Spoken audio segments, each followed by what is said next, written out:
Hey everyone, and welcome back to Excel Nerds. Today we're going to learn how to make a combo chart in Excel using this data here. So I have data from a YouTube channel.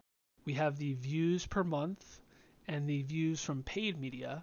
That is to say, money you've spent to get an increase in views across your channel.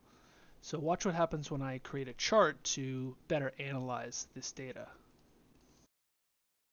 So we'll just do views, paid versus organic. Nice title there.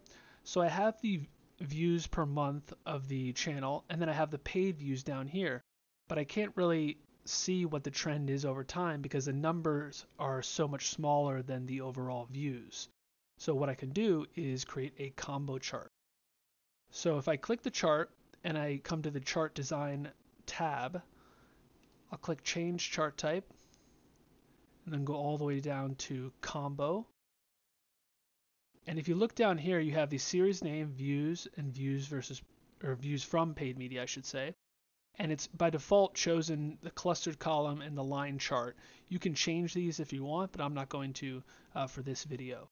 And then right here is where the magic happens, so to speak. If you put the views from paid media on a second axis, now you can compare the two side by side.